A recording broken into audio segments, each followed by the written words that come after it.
السلام علیکم ورحمۃ اللہ وبرکاتہ۔ آج ہم عربک گرامر کا انتہائی اہم موضوع فعل مضارع انتہائی آسان طریقے سے سیکھیں گے۔ فعل مضارع کی علامت یا کے بارے میں ڈیٹیل سے پڑھیں گے۔ فعل مضارع کی تعریف۔ فعل مضارع وہ فعل ہوتا ہے جو حال یا مستقبل پر دلالت کرے، یعنی کہ اس میں زمانہ حال یا مستقبل میں سے کوئی زمانہ پایا جائے۔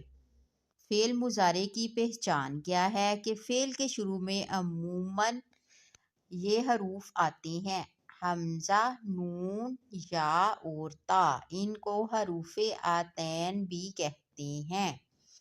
یا فعل مضارع کی علامت ہے۔ یا الفاظ کے شروع میں آتا ہے۔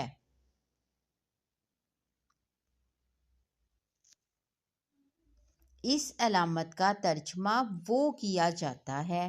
یہ علامت فعل کے شروع میں آتی ہے۔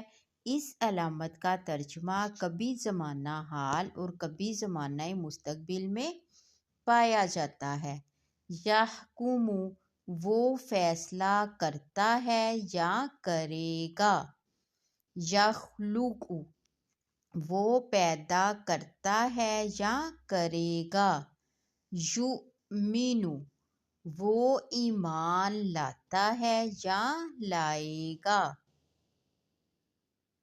یہدی وہ ہدایت دیتا ہے یا دے گا۔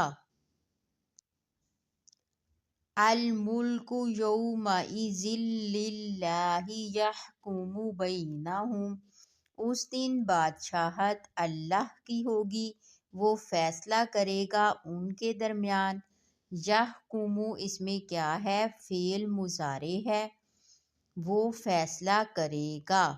یضل بہ کثیرا وہ گمراہ کرتا ہے اس کے ذریعے اکثر کو۔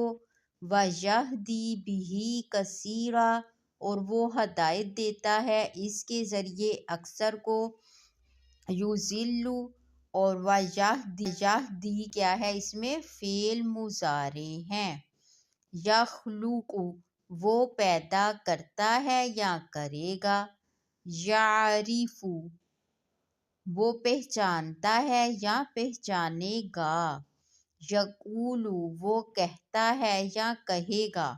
یعبدون ربہم وہ اپنے رب کی عبادت کرتے ہیں۔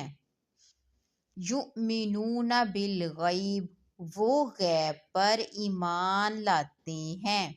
یقیمون الصلاۃ وہ نماز قائم کرتے ہیں۔ یتقون اللہ وہ اللہ تعالیٰ سے ڈرتے ہیں۔ اگر ویڈیو پسند آئے تو ویڈیو کو لائک کریں اور چینل کو سبسکرائب کریں اور کمنٹ میں بتائیں کہ اگلا ٹاپک آپ کو کون سا چاہیے۔